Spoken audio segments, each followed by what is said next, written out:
je vais juste exhorter un tout petit peu et puis nous allons continuer le programme. Le thème que Dieu a voulu que je puisse partager avec toi, je vais juste l'introduire aujourd'hui. Je l'ai intitulé « La puissance de l'offrande ». La puissance de l'offrande. Je ne sais pas comment on dit ça en lingala. Makasia Yalibonza. Nguya Yalibonza. Amen. Hein? La puissance de l'offrande. La puissance de l'offrande. Amen. Hein? Oui. Bien aimé, dans ce texte que nous venons de lire, Dieu était en train de parler, Daniel était en train de prier. Pendant que Daniel était en train de prier, parce que le peuple avait connu un temps difficile. Le peuple avait connu, était en train de traverser de temps compliqués. Daniel était un serviteur de Dieu. Il avait compris qu'il devait se lever dans la prière. Et lorsqu'il s'était levé dans la prière, il avait commencé à supplier Dieu dans la prière. Il avait commencé à parler à Dieu, que Dieu puisse avoir pitié de son peuple d'Israël. Parce que ce peuple traversait un temps qui était compliqué, un temps qui était dur. Il a pris du temps dans la prière, il a pris du temps pendant qu'il était en train de prier. Mais la Bible nous dit, pendant qu'il était en train de prier, rien ne s'était fait. Il y avait un silence total. Mais le problème était là. Alors, il est arrivé au temps du soir. Il a fini sa prière. Maintenant, c'est le temps où il devait aller offrir de l'offrande à Dieu. Parce qu'à ce moment-là, chaque soir, les gens allaient brûler leur holocauste dans l'autel. Et pendant qu'ils brûlaient leur offrande à Dieu, ils obtenaient le pardon de leur miséricorde. Mais curieusement, pendant tout le temps que Daniel priait, rien ne s'était fait. Et la Bible nous dit, lorsque le soir est arrivé, Daniel s'est levé après la prière, il a pris son offrande, il est allé devant l'autel, il a placé son offrande sur l'autel. On a allumé le feu et l'odeur de son offrande commençait à monter. Et pendant que l'offrande brûlait, la Bible nous dit, Dieu avait envoyé rapidement un ange pour aller répondre à Daniel. Amen. Maintenant, pose-toi la question. Pourquoi pendant la prière, Dieu n'avait rien dit? Mais lorsqu'il avait senti l'odeur de l'offrande, Dieu s'est levé. Abinono, à Siminga, la faiblesse là-bas. Bien-aimé, notre Dieu, c'est un Dieu qui aime l'offrande. L'offrande, si je vais bien l'expliquer, c'est comme la nourriture. Lorsque nous mangeons la nourriture, je vais aller en médecine. Lorsque nous mangeons la nourriture, notre corps n'a pas besoin de la nourriture, mais le corps a besoin de matières qui sont dans la nourriture. Bon, je ne sais pas si je me fais comprendre. Amen. Le corps humain n'a pas besoin de la nourriture, mais le corps humain a besoin de ce qu'il y a dans la nourriture. Qu'est-ce qui arrive? Lorsque nous mangeons, après avoir mangé, tout ton corps est organisé de telle manière que dans ce que tu avales, que ton corps aille chercher des éléments nutritifs, du sucre, du glucose, tout ce qu'il y a dans l'aliment. C'est là qu'il va commencer à les dispatcher. Lui va aller, tel élément, on va envoyer vers le cerveau. Tel élément, ça va aller vers le muscle. Tel élément, ça va aller vers l'estomac. Tel élément, ça va aller vers tel organisme. Voilà pourquoi dans ton corps, tout ce que tu manges ne va pas dans ton cerveau. Le corps sélectionne. Et tout ce qu'il y a comme aliment nutritif dans ta nourriture, elle les dispatche dans ton corps. Voilà pourquoi, pour que ton cerveau puisse se développer, il n'a pas besoin de toute la bouffe que tu manges. Il a besoin des éléments qui sont dans la nourriture pour te développer. Est-ce que quelqu'un peut dire Amen? Est-ce que quelqu'un comprend? Donc, l'homme mange. Mais ce que le corps a besoin, c'est ce qu'il y a dans le corps. Donc, l'estomac, les dents mâchent. Ça s'envoie dans l'estomac. Là, dans l'estomac, ce que tu manges, ça devient comme une sorte de pâte. Et dans cette pâte-là, ton organisme va commencer à sélectionner des vitamines. Il y a des vitamines qui sont uniquement réservées pour développer ton cerveau.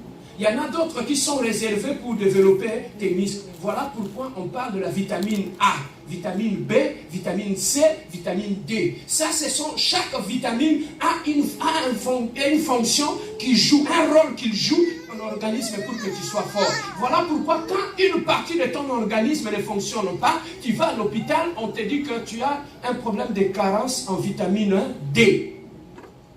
Ça veut dire quoi? Dans tout ce que tu manges, ton corps cherche la vitamine D, il ne trouve pas. C'est ça qui fait que cet élément commence à s'affaiblir. C'est ça que maintenant, pour les compenser, on ne va plus t'envoyer manger, on va uniquement prendre de vitamine C, on va te demander de les prendre. Et là, ton organisme, dès qu'il va déceler la vitamine C, il dit, ah, voilà ce qu'on voulait, il envoie ça dans la partie du corps qui est important. Amen. Hein? Amen. On peut dans la classe, c'est important. Hein? Regarde la Bible, tiens. Il faut ça. Dans la classe. Parce que la parole de Dieu, ça demande aussi une certaine. Amen. On est dans une Bible, on a balu sur la vitamine. Il faut dans la classe pour comprendre le roi. Amen. Hein? Ah, mais ça m'a jamba jali, jamba jali. Ici, il faut étudier. Alors, maintenant, nous comprenons. Nous mangeons la nourriture, l'organisme cherche dans la nourriture ce qu'il y a et alimente notre corps. Amen. C'est ce qui se passe lorsque tu viens à l'église, tu amènes ton offrande. Dieu n'a pas besoin de notre argent. Mais lorsque nous déposons notre offrande sur l'autel, c'est dans cette offrande-là que Dieu trouve quelque chose qu'il mange. Hein? L'argent que nous donnons, Dieu n'en a pas besoin. L'argent reste sur la terre. Dieu a besoin de ce qu'il y a dans ton offrande. C'est ça, c'est que Dieu, lorsqu'il voit ça, Dieu n'est plus calme. Parce qu'il aime ça. C'est sa nourriture. C'est lui-même qui avait demandé à Moïse. Il a dit, dans le tabernacle, il y aura deux sortes d'autels qui étaient là. Il y a l'autel des holocaustes et il y a l'autel de l'or. Ça veut tout simplement dire, dans l'autel de l'Holocauste, quand les gens avaient péché, ils apportaient des offrandes, de boucs, tout ça, ils amenaient ça à l'autel. Devant l'autel, le prêtre prenait ces boucs-là. Il coupait ça en morceaux, il prenait le parti des morceaux, il mettait sur l'autel et il brûlait. Et pendant qu'il brûlait, l'odeur de cette offrande montait jusqu'à Dieu. Et lorsque Dieu ressentait l'odeur de l'offrande, il accordait le pardon de péché. Il a senti l'odeur de la viande brûlée. C'est ça qui a fait qu'il a accordé le pardon de péché. Amen. Hein? Alors, ça c'était l'Holocauste. Alors, l'autre offrande, c'est là où on brûlait l'encens. Le mur, on le brûlait dans cet autel-là. Et dans cet autel-là, on brûlait cela pour la gloire de Dieu. Donc l'autre était pour le pardon de péché, tandis que l'autre c'était pour la gloire de Dieu. Maintenant, lorsque Daniel était en train de prier, curieusement, il priait tellement fort, il priait, gêné, il priait, on n'entendit rien. Mais lorsque le soir est arrivé, il a fini, il a dit, ok, c'est maintenant le temps des offrandes. Parce que c'est le soir qu'ils apportaient leur offrande devant l'autel. Il a pris son offrande, il est allé. Il a déposé son offrande sur l'autel. Et pendant qu'on a brûlé son offrande, la Bible dit, Dieu a dit, depuis le temps où je sentis l'odeur de ton offrande, j'ai envoyé un ange puissant et rapide. Quand tu lis dans ta Bible, Dieu a insisté sur le mot rapide. C'est que l'offrande, l'odeur de l'offrande avait poussé Dieu d'agir rapidement. Et il a envoyé un ange, et cet ange-là est allé répondre à Daniel. Il a dit, Daniel, je vis la souffrance de ton père. Je vais répondre maintenant à ce père. Le temps de l'offrande, c'était un temps qui était un temps particulier. C'était le temps qui faisait bouger Dieu. D'ailleurs, l'offrande peut pousser Dieu à prendre des décisions dans ta vie. Voilà pourquoi je dis toujours aux gens, lorsque tu pries, ajoute l'offrande à ta prière. Je vais vous parler sur le mystère de l'offrande. L'offrande, les gens pensent que ce sont l'argent qu'on amène à l'église. Dieu n'en a pas besoin. Dieu a besoin de ce qu'il y a dans ton offrande. Nous remarquons Noé. Dieu lui a dit, construis l'arche, rentre avec ta famille. Il est rentré avec toute ta famille. Rentre, va, construis l'arche. Il avait construit l'arche. En construisant l'arche, qu'est-ce qui s'est passé? Dieu les a protégés contre les riches. Et maintenant, en sortant, quand la neige était finie, Dieu avait tué tout le monde. Curieusement, Noé, quand il est sorti, il a dit non, Dieu a sauvé ma famille, non? Il a sauvé mes enfants. En guise de reconnaissance, il avait élevé l'autel de pierre. Il a pris le gibier, il a tué. Il a placé sur l'autel. Il a pris les feuilles, il a allumé, il a mis. Maintenant, la fumée qui sortait de son offrande commençait à monter jusqu'à atteindre le trône de Dieu. Et là où Dieu était assis sur son trône, dans ses narines, il a commencé à sentir une odeur. Et l'odeur qui est montée jusque dans les narines de Dieu, Dieu s'est levé. Il a dit, qui m'a touché? Il a regardé sur la terre. Il a vu Noé qui était en train d'offrir. Papa, écoute ce qui s'est passé.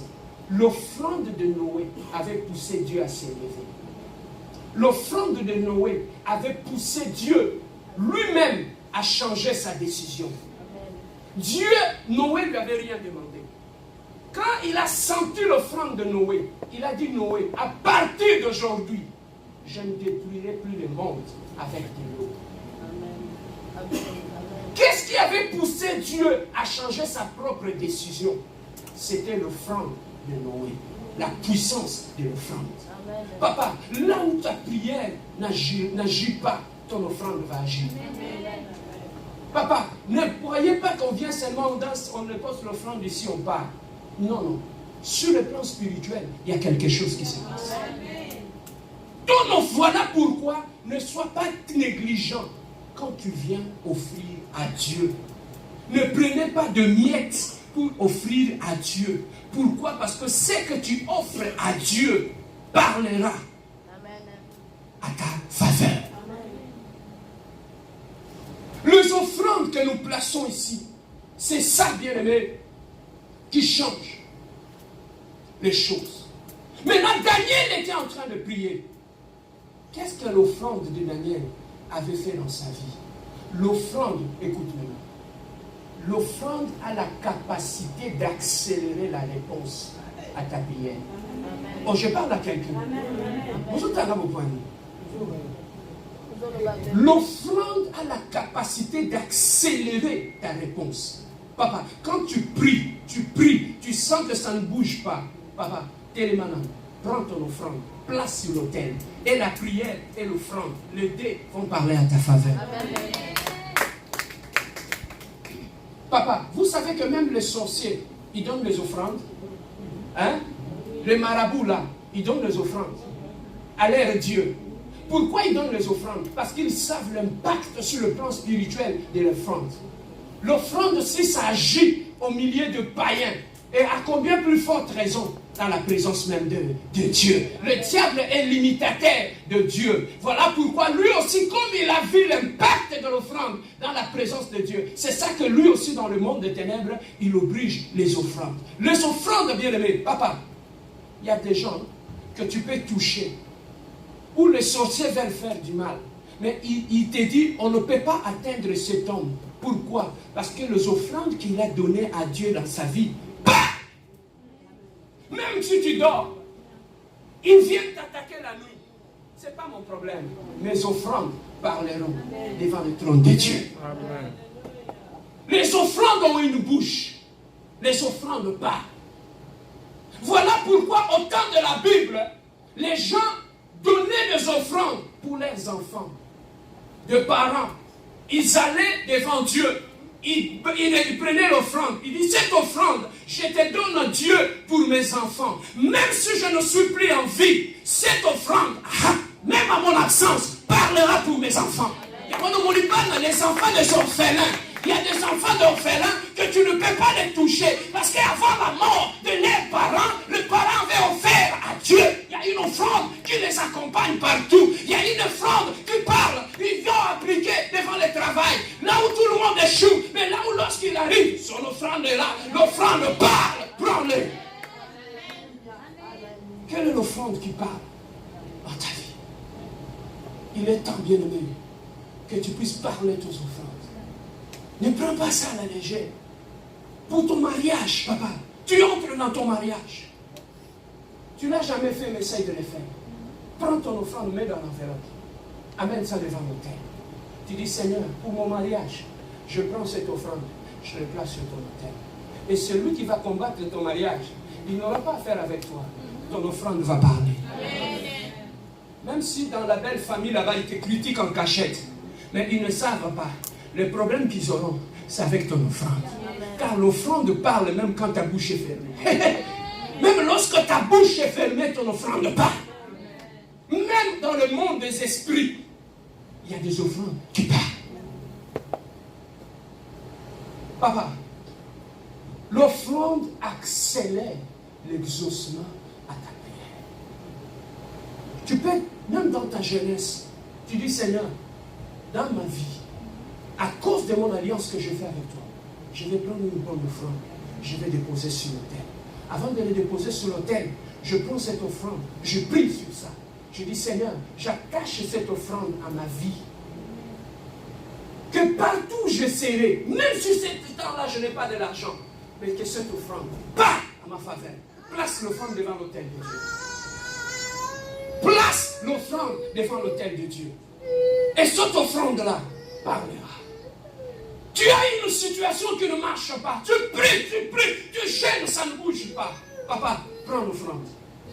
Mets dans l'enveloppe. Lève ça au ciel. Tu dis, Seigneur, voici mon offrande. Voici mon offrande. Et cette offrande-là parlera à ma faveur. Donc nous avons dit l'offrande accélère l'exaucement de la prière. Amen. Hein?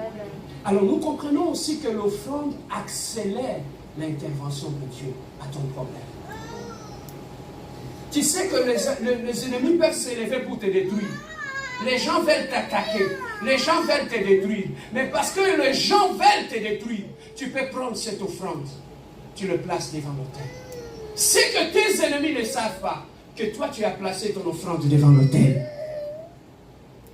Et ils veulent t'attaquer. Mais ils ne savent pas que là où toi tu es, tu avais déjà placé ton offrande devant l'autel.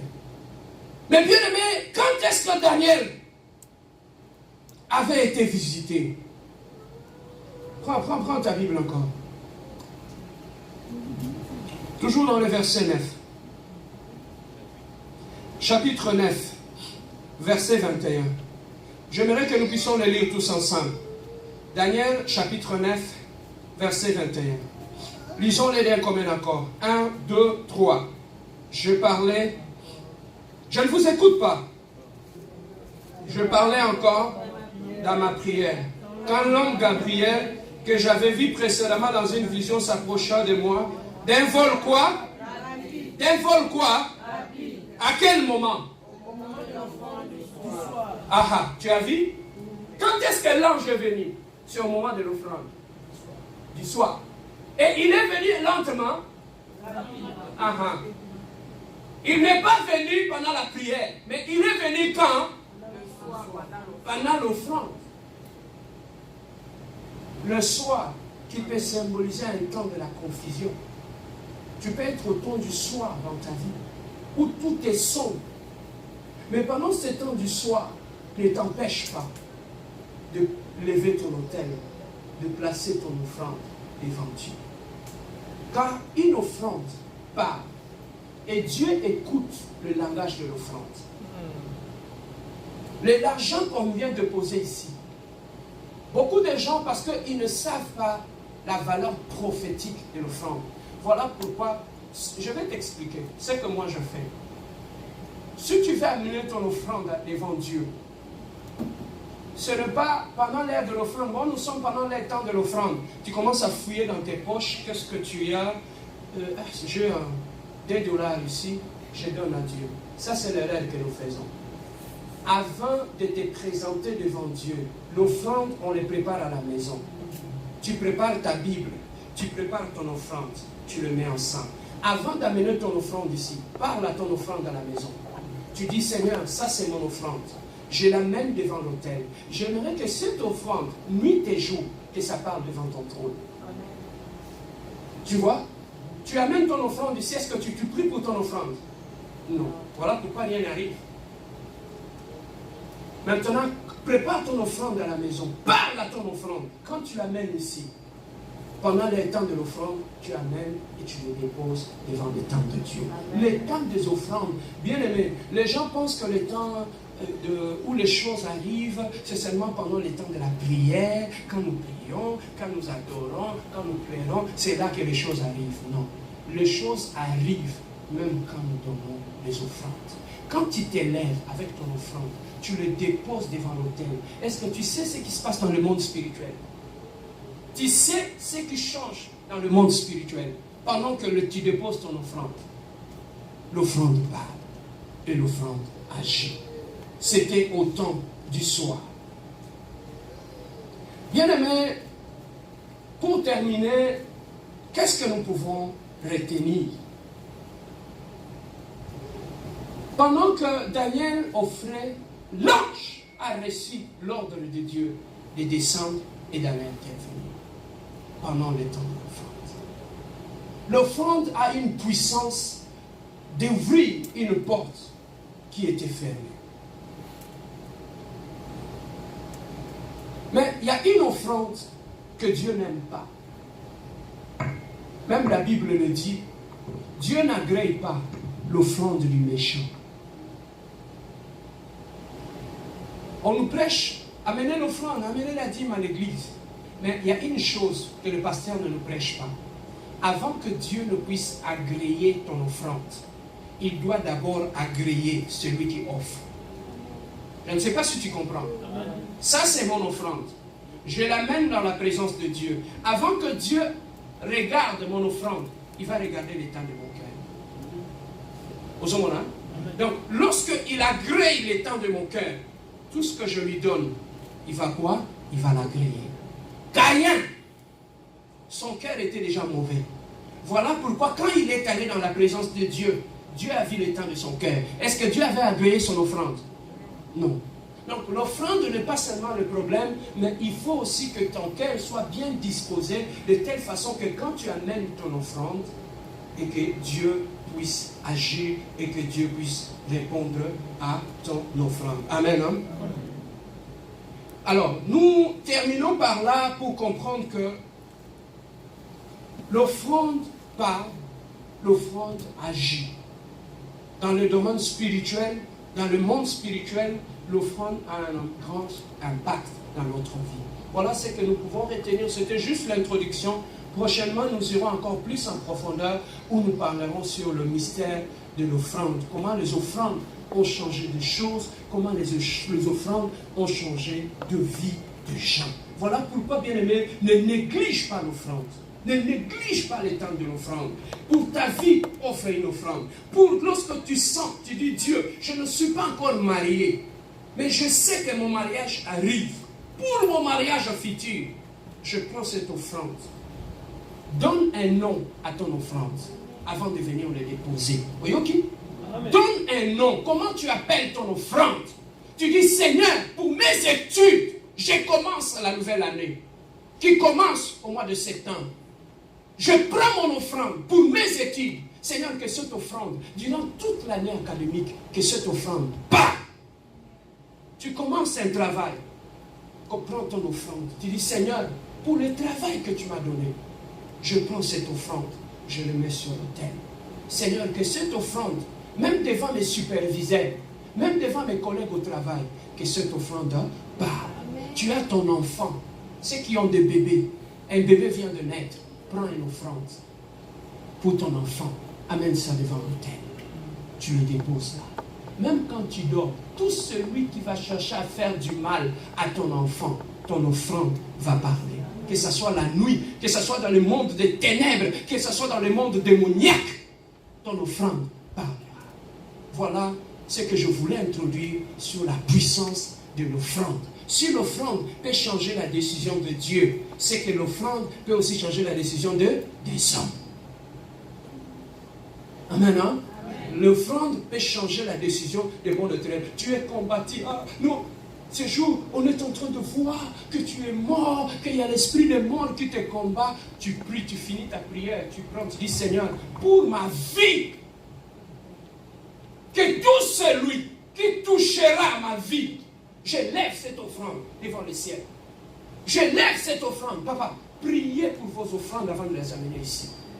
Tu dis Seigneur, pour ma vie, je lève cette offrande. Que celui qui se lèvera pour détruire ma vie, la vie de mon enfant, Seigneur, que cette offrande part devant ton trône. Noé n'avait pas prié. Il avait seulement brûlé son offrande. Et ça poussait Dieu à parler. Il y a des offrandes qui poussent Dieu à parler. Amen. Tu veux que Dieu dise quelque chose pour ta vie, pour ton mariage, pour ton problème, pour ces difficultés qui combattent ta vie. Utilise l'offrande. Voilà pourquoi j'aime quelque chose que j'aime appeler le nyonsoka. Est-ce que tu peux dire nyonsoka? Dis nyonsoka. Tu sais le nyonsoka c'est quoi? Tu ne sais pas? Tu sais la karateka. Et il y a nyonsoka. Na bitumba. Karateka et zali. Mais tant que utiliser le nyonsoka. Tu sais le nyonsoka c'est quoi? Nyonsoka, ça veut dire une nuance. Tu m'attaques, j'utilise la prière. Tu m'attaques, je prends mon offrande, j'utilise l'offrande. Donc tout ce que j'ai, je l'utilise. Nyonsoka. Nyonso. Donc, papa, on t'a attaqué au son et dit karatéka au sani. On sait les karatéka. Mais maintenant, dans le monde des ténèbres, quand on t'attaque, on utilise les quoi? Les nyonsoka. Donc, on t'a naboutou, le matin, on a tout mis dans la prière. Dimanche, quand on a une église, on a offrande, on a tchéli bosso hôtel. Boto basiko. Botel. So ça dit lombe, botel. Papa, tu n'as pas dit que là, utilisez les nyonsoka, tu vas voir.